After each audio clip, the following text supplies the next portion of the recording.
Hello and welcome.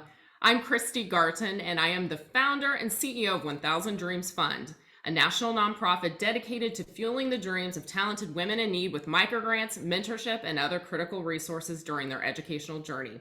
I am so happy that you are here to experience our second annual MentorHER workshop event with Colgate-Palmolive on Colgate Cares Day, Colgate's annual day of service. I want to thank the Colgate team for helping us organize this event. You're going to get a lot of great career advice over the course of this workshop. I hope you brought your pencil or pen. MentorHER is a 1000 Dreams Fund initiative dedicated to providing students with well-matched mentors for one-on-one 60-minute mentorship sessions to provide life-changing strategic career advice and guidance. And we are thrilled to have Colgate on board again as our title sponsor for the initiative this year. We could not do this important work without the support of companies that care like Colgate. Our workshop today kicks off the sign-up period for students, you all, and we invite you to take advantage and sign up to be matched with a Colgate mentor at the link that we will provide later during the workshop.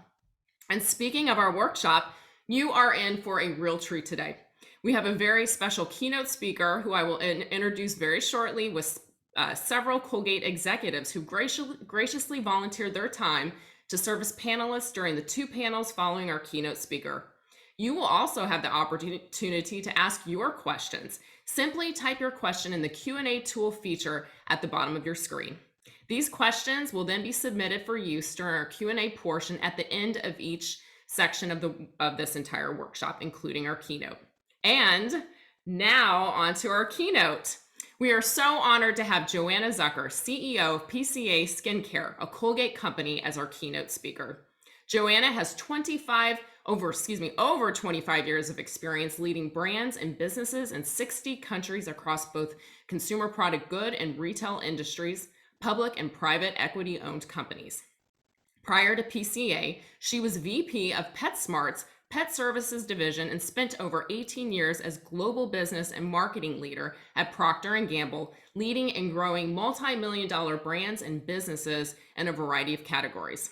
Joanna is a published author of Millennium Mom, a work-life balance self-help book published in 2008, and was a monthly guest contributor on Fox 19 in Cincinnati, Ohio from 2008 to 2013. Joanna is married to Arnie and the proud hockey, lacrosse, and soccer mom to Benjamin, age 19, Claire, age 17, and Sarah, age 16, 3 black Labradors, Henry, Charlie, and Lucy, and her cat, Lottie. Joanna, welcome. Hi, everyone. So glad to be with you today. And thank you for that wonderful introduction, Christy. Much appreciated. I'm thrilled to be able to speak to you all today and share a little bit about my journey to how I got to where I am today. As Christy said, I'm currently the CEO of PCA Skin, and I also have interim responsibility for Elta MD, which is another one of the professional skincare brands that Colgate acquired a number of years back. I have many roles. My most important, and Christy alluded to, is I'm a wife, I'm a mom, I'm a CEO, but I'm also a daughter and a sister and a friend. And I think defining your roles in life are really important. A wise man once told me that you can really only have 5 at any given time. I like to say a strong woman can probably have 6, but beyond that, it is truly a stretch. I want to tell you a little bit about myself and kind of some lessons I learned along the way. My intention, I know all of you are really at that point in your career of entering your careers or trying to figure out what your career will be. So I focused my discussion around that. And then obviously we'll have some Q&A at the end where I can answer some additional questions. So I'm clearly in business. So how did I even kind of get into business? And I would say I grew up in a working class family. We owned a sheet metal business in Newburg, New York, which is about an hour north of New York City. And the men in my family were union workers. They installed commercial, industrial heating, ventilation, and air conditioning. But the funny thing is that family business, it was called A. Prakash, which is my maiden name and Sons. And everyone in my hometown assumed the A was for Alfred, which was my grandfather. But in fact, the A was for Annunziata, who was my grandmother, because she actually owned the business strategically to have a women-owned business, but she was really the boss of things, and everyone knew that. So I grew up watching my paternal grandmother run a business. My mother, who was high school educated like my dad, was the office manager. So I grew up with my mother working in business. And even my maternal grandmother, who was widowed at the age of 43, had to take a job as a matron in my high school, cleaning the bathrooms, in order to support her family. So I only knew working women. They were all blue collar working women, but that's what I grew up with. And I grew up seeing them run a small business. So I knew I wanted to go into business. But I had to learn lessons along the way to get to where I am today. And that's what I'm going to share with you now. So the first lesson I would say to all of you, lesson number one, is know what you're passionate about. And the lesson I had to learn here was, growing up in a small town, there wasn't big Fortune 500 companies, right? So I did the accounts receivable and accounts payable at our family business in high school. I worked there after school until I had a sports practice every day. And that's what I did. And I kind of graduated up to helping my mom with the payroll.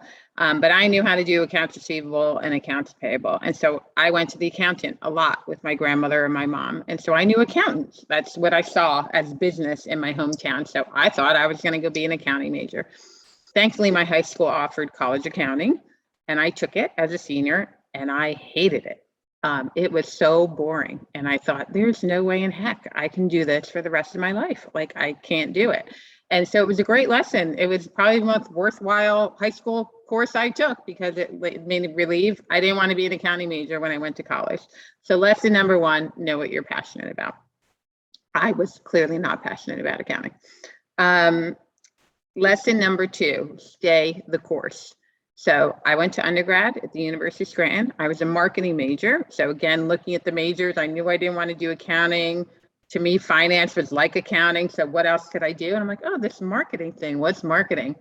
And when I knew about it, you read the definitions, right? Understanding consumers' wants and needs and developing products and marketing tools to meet them. Okay, that sounds interesting. There's a little bit of analytical, a little bit about creative, sounds interesting. And so I loved it. I loved everything about it. My 4 years as a marketing major were fantastic. I did well. I learned a ton.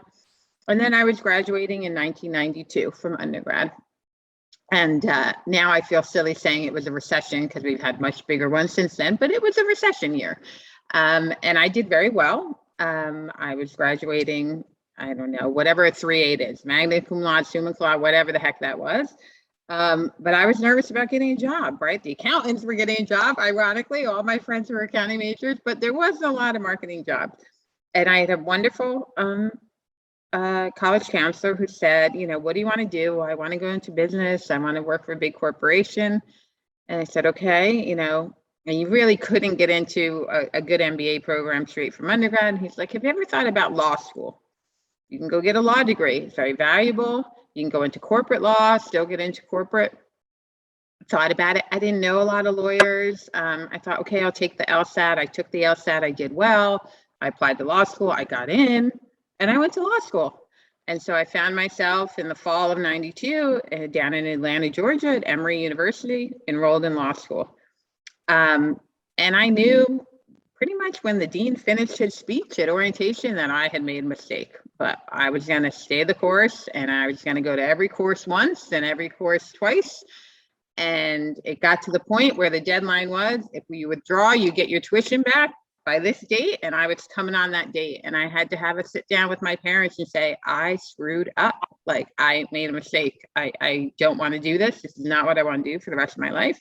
I'm sorry you moved me down here, but I really feel like I should withdraw. And thank God I had two loving parents who said, you know what's good for you, and we're going to trust you, and you tell us what you need us to do. So lesson number two, don't get distracted, right? I loved marketing. I loved everything about it, but I got distracted by a short term, was I going to be able to get a job? And I did a detour. Thankfully, it was a short detour down to Atlanta in law school, but I had to admit I made a mistake and I got back on course. So lesson number two, don't get distracted. There's always a shiny object, not necessarily the right one for you. Okay. Lesson number three, meet people and network. So now I'm back up in New York, living in my parents' basement, going, okay, now what the heck am I going to do? I got to find a job. And so I just started talking to people. Again, there wasn't jobs in my hometown, so I needed to meet people. And in all honesty, a friend of a friend is what you hear all the time, but good friends of my parents her sister worked in marketing research down in Long Island. And so she's like, why don't you just talk to my sister? So I got on the phone, I talked to her sister to understand what is marketing research. What does that mean? She worked for a group called NPD, who did, marketing research primarily for, call it non-food drug mass. So for brands, they collected data from department stores and electronic stores and things of that nature. But she educated me on the industry and that there was 2 companies who did syndicated marketing research, right? So they collect the data when you scan it at a grocery store or a convenience store or a mass merchandiser. And that was Information Resources and AC Nielsen at the time. And I thought, this sounds interesting. I'm going to do my research. And so I did. I learned everything I could about those 2 companies and reached out to HR at both of them and got a job. By Thanksgiving, I was employed at Information Resources in Fairfield, New Jersey. I commuted 55 miles one way to my first job, and it was phenomenal. It was a wonderful experience. It took everything I learned about marketing, particularly the analytical side, and let me put that to work good use. And I worked for IRI for a year and a half, and then got recruited by Nielsen, the competitor, for a year and a half. And really, that's what exposed me to the consumer packaged goods industry, right? Clearly, I had shopped and knew these brands, but I didn't really know who led these brands and what was brand management, right? I knew a little bit from coursework and undergrad, but not truly understanding the industry.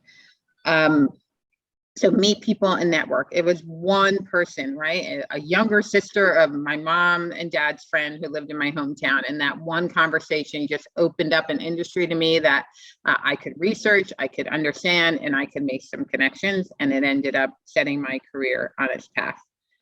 So I would say, figure out what you want to do. I had a friend, a very successful friend. He now just left. His last role was he was the CEO of the Philadelphia 76ers and New Jersey Devils as part of Harris Blitzer Sports Network. But when he graduated undergrad, his father told him, he was one of 5 kids, write down 10 companies that you want to work for. What are your 10 dream jobs? And write them down. And he did. And out of undergrad, he got a job at the New Jersey Nets and then made his way up and ended up working for Madison Square Garden Sports and then, Harris Blitzer Sports, and is now a senior, probably one of the most renowned sports executives in the world, if not, certainly the United States. And it all started with him making a list when he graduated of, here's my 10 dream jobs, and I'm going to go for them. And I'm going to find someone who works at each one of them and see what I can do. So meet people, network. Lesson number 4, do your homework and prepare. So when you do get the luxury of an interview, right, or meeting someone and having a conversation with them, do your homework and prepare. Research the companies, prepare for the interviews, get to know people, get on LinkedIn. Do you know anyone who knows anyone at those companies? Whatever you have to do your homework and put in the effort. And particularly around interviewing, it's very easy to prepare for an interview. I like to tell people all the time, it's not rocket science. They're pretty much going to ask you questions in 8 to 10 general areas. You're going to be asked about leadership. You're going to be asked about collaboration and working with others. You're going to be asked about thinking and problem solving. You're going to be asked about innovation and, thinking out of the box. You're going to be asked a question about time management and how you prioritize. You're going to be asked a question about how you use data to solve a problem or come up with a solution. Probably something around trends and what's going on in the marketplace or the category. And then maybe if they're reading cutting edge, talk about how you handle change, right? Because that's kind of a big thing today. And you can prepare for all those. You can think about, your experiences, your volunteer experiences, your course experiences, your working in teams or groups in college, a summer internship, whatever it is, you can think about your experiences and have 1 or 3 responses for all of them and prepare, write them down. I used to have ledger papers of stories that I could tell for every interview around these. But I encourage you, the company I worked for the longest in my career had an acronym they used that when we interviewed people, we literally had to take notes based on this, which is give me a little bit of context of the situation you were in, the action you took, right? Most importantly, we want to know about you, what you did, and then the result of your action. So CAR, think about CAR. Every time you interview and you get a question asked, give the response on, give some context, what action did I take and what was the result? And I guarantee you'll nail it, right? So prepare. And you might think, oh, I'm going to come across as robotic or whatever. You're not. You're going to come across as confident is what you're going to do, because you know your stories and you're going to be prepared to speak them. Okay, so lesson number 4, do your homework and prepare. And then my last lesson, I would say, is just know yourself, and know yourself better than anyone else. Because at the end of the interview, they're going to ask you some softer questions, right? Why are you interested in this company? Why do you think you would fit in? Whatever it is. And you need to know yourself. And you need to be able to share a little bit about yourself. What makes you unique? What's your point of difference? What will you bring to the table that someone else won't bring to the table? It's important to do self-reflection, not only around my first lesson, which is what are you passionate about, but broader than that, right? What do you want to get out of life? Where do you want to be in 5 years? Where do you want to be in 10 years, right? You want to be able to express that to people. And importantly, for them to be able to picture you in that job or in that organization, right? Like you need to picture yourself there and they need to picture yourself there. And the best way to do that is to truly understand what makes you tick, which makes you get excited to get out of bed every day, what makes you feel fulfilled in your professional and personal life. And when that comes across, then you're going to have magic, because it's going to be a good fit between the organization and its culture and you and what you can bring to the table. So really make sure you understand you, what's important to you, and that you can express that as well. Okay. So hopefully that's helpful. So let me review them. So again, know what you're passionate about. Don't get distracted by that. Meet people and network. Do your homework and prepare, particularly around your interview, and make sure that you're doing some self-reflection and know yourself better than anyone else. Okay. And I think if you really think about those, I have confidence that you'll be successful as you start your careers. With that, I'll kind of turn it over and we can open it up for some questions. Wonderful. Joanna, thank you. And I love your approach to just presenting this information. There's so many different things we experience during the course of our careers, and how can you, look back and figure out those lessons learned in a way that can help others. And you did that so well. So thank you. I want to go back to actually a couple of the parts of your story that I found to be really interesting, and I think important for students to hear. Your story about attending law school and the decision to change your path. A lot of people have those feelings about not doing the right thing, getting started with something and not feeling right about it, but they're too afraid to change. What advice do you have to anyone, in that potential position at some point? Yeah. What I would say is, first of all, know the power of your gut, right? It is incredibly powerful, and trust it. It will become even more important when you're a mom someday or parent someday, but trust your gut. And for me, my gut, I'll be very transparent, right? I think I've never had one since, but I think I had my first panic attack when I was in Atlanta. I didn't know what it was at the time, but I had never felt that way before. And it was scary. And so, for mental health, like I didn't feel well. I didn't physically feel well. I didn't mentally feel well. And I knew I had made a mistake, right? And so I would say for your health, your mental well-being, your physical well-being, when you find yourself in a situation where either one of them, is off, then you need to pause, right? And you need to really take a step back and say, am I in the right place, the right job, doing what I should be doing or not? And it's risky, don't get me wrong, right? I was incredibly embarrassed, right, to call my parents and say I made a mistake. But it's okay, right? We all make mistakes. And that's what's most important, I would say, is when you find yourself in that situation, talk to who you trust, whether it's parents, friends, siblings, mentors, whatever. Have a conversation, walk through it, and then make a decision and stick with it and move on and don't look back. I've never looked back. I'm proud to say it was the biggest mistake I made, because frankly, it was the most helpful decision I ever made, right? In the same regard. So it's okay. We all make mistakes. I make them every day. Some are bigger than others. We just know when you've done it, or when, even if it's not a mistake, you just find yourself in the wrong place or the wrong position at the wrong time, that it's okay to step back and say, something's got to give. And I need to have a conversation with someone, because your well-being, physical and mental well-being, is the most important thing. I love it. Trust your gut. And probably better to do it sooner than, if you keep feeling it, right, when you immediately have those feelings. Your point about, the importance of meeting people and networking, so important, and it definitely came out in the stories that you shared, and even how you made that transition from law school into to your next path that you took.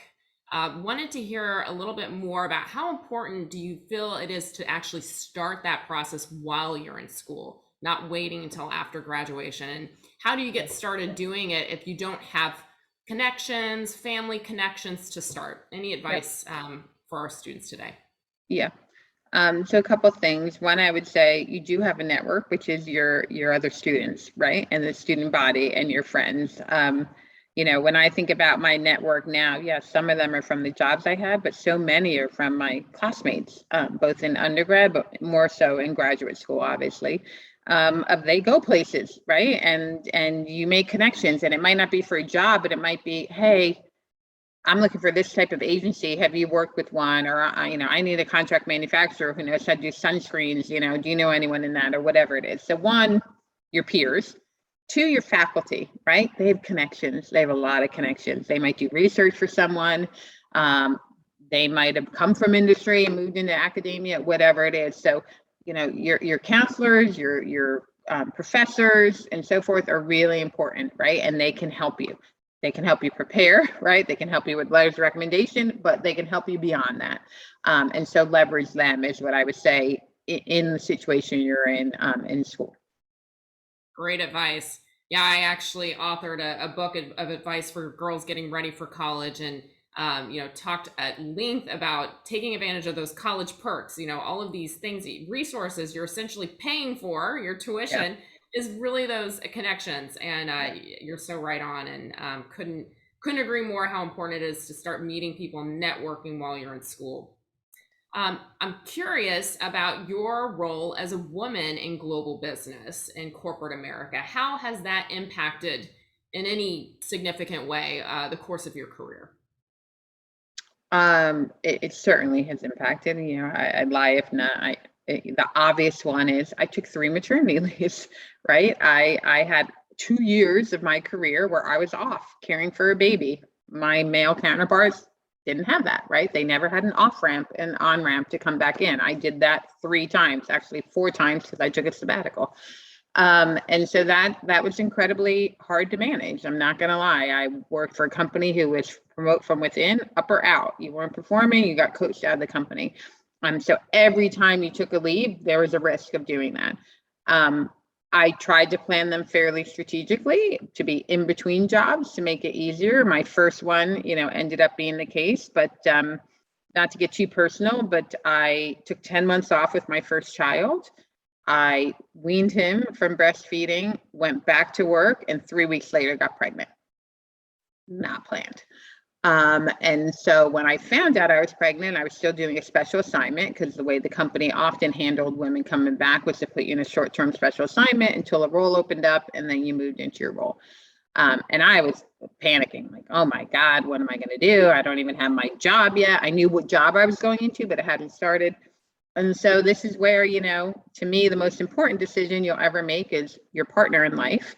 This is where I leaned on my partner, my husband, and said, we just moved back from Europe, and he kept his job when he moved back. We work for the same company. I'm like, you're due to change assignments right when I'm due to have this baby. So you're going to take a paternity leave. I'm going to take maternity leave for 4 months, because that's the longest I could stay out and they'll hold my job.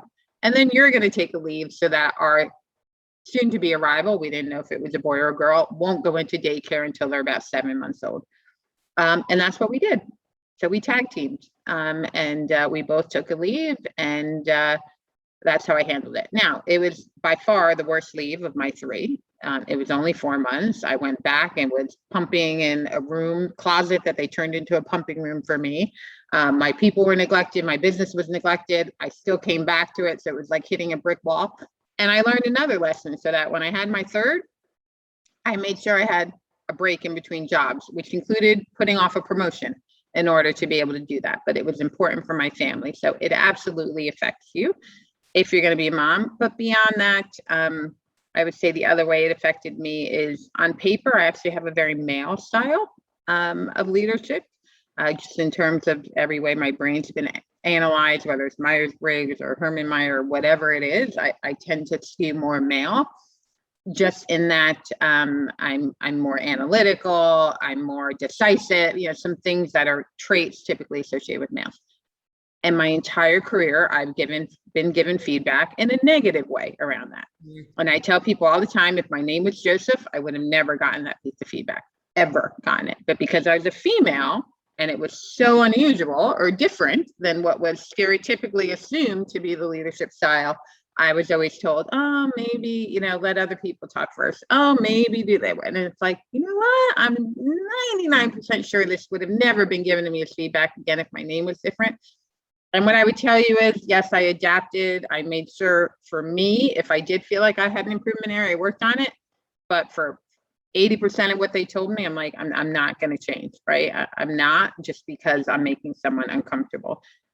Again, and as long as it was in a collaborative, ethical, whatever way. So it does affect you. I would say you just have to, again, do some reflection, know what's important to you. In the case of being a mom, that was more important. I was going to manage it. It was riskier, but it was just about being transparent with my bosses and management and what I wanted. And then on the style things, it's just accepting the feedback and then knowing what you can do to make yourself better. And also, what you think is just more of a judgment that maybe isn't as backed by as much understanding as you would like. Thank you. Wow, what great insights. Just by me asking, and appreciate you sharing some of your experiences in being a mother, because that is truly something that will potentially impact our students as they navigate their careers. As we kind of near the end of the session, I have a few more questions, but I think we'll try to get at least one more in for sure. Is there something in your early career that you wish you would have done differently? And if so, why? Yeah, I would say two things. One, I think I would have advocated for myself more. I was probably 20 years, 18 years in my career before I had ever even asked for a raise or promotion, right? My performance always spoke for itself, and I got promoted, and I was getting promoted on pace or quicker than everyone else. But then as you become more senior and you understand the data, you realize even though that was happening, I was probably being paid less than my male counterparts who weren't getting promoted at the same rate as I was, because they were just asking and I wasn't asking. So one, advocate for yourself more. Two is, there's a model that, again, I wasn't really educated on until later in my career, called PIE, P-I-E, like a apple pie. And it stands for performance, image, and exposure.